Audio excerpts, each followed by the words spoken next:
Hei,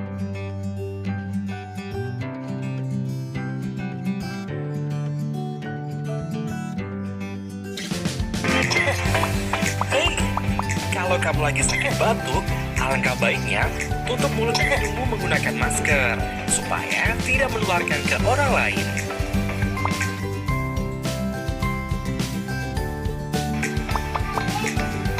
Kalau kamu tidak punya masker, maka saat batuk atau bersin, kamu bisa menggunakan tisu atau tutup mulut menggunakan lengan bagian dalam saja.